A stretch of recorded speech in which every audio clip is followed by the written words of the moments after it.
Good morning. Welcome to Mintvilla Housing. My name is John Muchiri. Today I have a very special guest who's sitting behind the camera. His name is Paul Lewis. He's roughly about 35 years old, having a young family, and he has a few questions that he'd like highlighted. So karibu sana, Mr. Paul. First question I'd like to know about real estate is, what do first-time owners need to know aside from the due diligence and all the other legal mumbo jumbo? What do we need to know? We are newly married, or some of us are single, but we are all young. What do we need to know so that we can buy our home or buy our first piece of land? Excellent question. Now, real estate, first and foremost, is an asset that is non-perishable, that appreciates in value every day. So if you are like to invest or to put your investment in real estate, it is that kind of investment that you'll have throughout your life, and you'll be able to pass it on to the next generation. So the key thing is to do it as early as possible. Now, in your case, you're about 35 years old, you have a young family, and you've settled down. I can see you've settled down. Now, the first step you need to do is always have some savings, save up, because you need to have, a starting point. And the starting point is that you need to have some sufficient amounts of savings to start the journey. So always have some savings with you. If you are looking at purchasing land for future development or for investment, or if you're seeking to buy that home, always have a nest egg of savings. All right? That is where you always begin. Now, the next thing is you look at the preference and the affordability. And one of the things that you need to consider that are very important, especially when your children are growing up, is where they'll go to school, where they'll go probably to pray, in church or in mosque, a place where they can, relax, Yes. right? Accessibility from where you, go to work. Those are some of the very important aspects that you need to consider. Now, with your savings, shop around. Shop around. Look at what is there in the market, all right? Understand the market. In fact, you can even go from the high end to the very low end, so that you completely have an understanding. So that from that information, you're able to determine where you fit, right? But I always like to advise, fit in a space that's affordable for you, in a sustainable manner. Yes. So using your savings, you can use that as a starting point. Then over time, you keep on, growing. All right. So first important thing is save. Yeah. Second thing, understand The market. the market. The third thing, know about the amenities that are within that area that you'd like to have your home. How do we start now apportioning this money so that you can save? And sometimes saving, to be honest, just looks like it's taking a long time to mature or to get to that point. So what's the type of mindset do I, as a young guy, need to have to just start off making sure that my nest egg is there so that I can save? There's one tip that I always like to share with especially young people. First and foremost, live within your means, right? So that earning or that income that you have, spend it very prudently. Spend only on what is necessary. Actually, sit down every month and write down all the things. In fact, you can generate probably an M-Pesa statement and study it and look at all those things that you'd have survived without, right? And apportion that amount towards your saving. The goal is to have at least, you start by maybe a quarter of your earnings, have it saved up. and you keep on building that until you reach a threshold whereby you find that a lot of the income that is, you're getting, or the earnings that you're getting, a lot of that portion is saved up. All right? Spend on only what is necessary.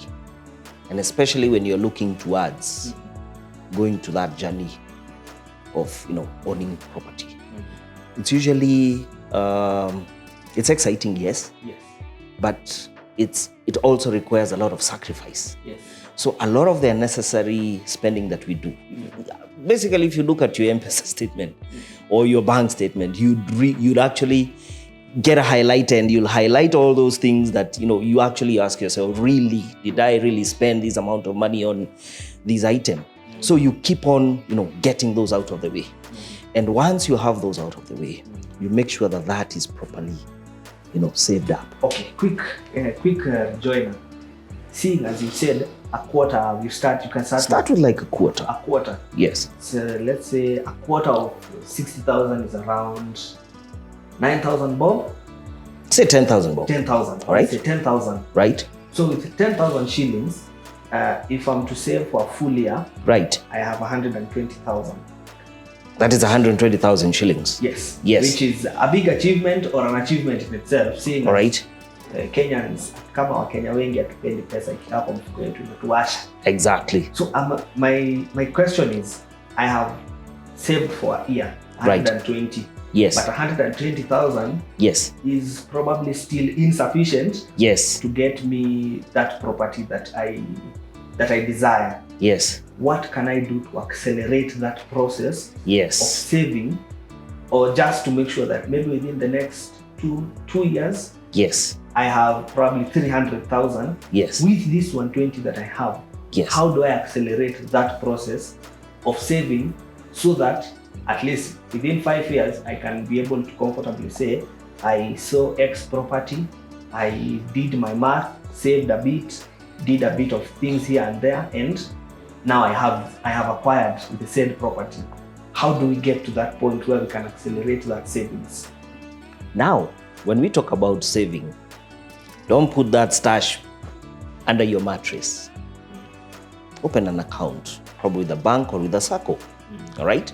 And have that culture of making sure that every month you have saved up something, salted it away and saved it, right? So that when you're ready to begin your journey and you're now talking to probably a financier that will be able to give you a lot of support, you will tell them that I have identified this property, I have this as a saving, how can you help to fill up that gap? Then I'll be able, to pay over time, right? So you see, that's a conversation you can begin. And they'll tell you, okay, we have looked at what you've saved, we have looked at your earnings, we have looked at, the trend that you've had, because it's all about, that continuous, conscious habit of, putting something aside towards that goal, right? And they'll be able to advise you based on what you've saved and based on your earnings. You'd qualify for X amount of extra help or extra financing. And from there, now you'll be able to gauge the type of properties that you'd be able, to get access to. So the more the saving that you have, the better chance you stand to acquire or to get financed for, a more prime, property, right? I'll give you an example. Probably, as I said, it's a sacrifice. If you probably can save something like, let's say 1 million shillings over a period of maybe 2 years, you've salted it away, right? And you work probably with a SACCO. Many SACCOs, especially if you're saving towards home ownership, will probably be able to give you a multiplier of maybe ×5 of what you have saved. Yeah. So if you have, for example, 1 million shillings, and they say they can, the multiplier effect of ×5 is you qualify for at least 5 million shillings. 5 million shillings, you'll be able to get, something. You're at a better place. Yes. Right? Yeah. And it's all because of the prudence that you have exercised in saving. So that will actually give you a motivation. If I save more I'll be able to unlock a bigger potential. So saving is very, very important, right? Ideally, if you can save probably 50% of your earnings or 60% of your earnings every month, just salt it away. Like for example, if you are earning probably 100,000 shillings a month net, you save maybe half of that, 50. In a year, that's how much? Suppose 600,000. Yeah. If you did that consistently for 3 years, you have around 1.8. 1.8. Yeah. All right. Many banks will probably give you maybe financing up to like 90% of the value of the property, and what you have saved as 10% of the property. So if the 1.8 is 10% of what you're looking at, if you do quick math, how much do you qualify for? Around 80 million. So it all begins with that saving. Cut out what is unnecessary. Yeah. Actually, always look at your statements. And you, many times when you look at your or people look at their statements and they get a big shocker of the, the amounts that they've just, gotten out and thrown away. So save that shilling, save that dime, put it somewhere, save it up. Yes. It's even better if like you're a young couple where the both of you have made the conscious decision to save up. So a 2-income household, saving in tandem, you have a bigger potential. And that's how basically to start. And you kickstart. And once you start, there is something that I always call momentum. There is momentum and inertia. Inertia is the state at which it becomes very difficult for you to move. But the moment you're able to overcome that inertia, then you start moving and you move faster and faster. That's momentum. Yes.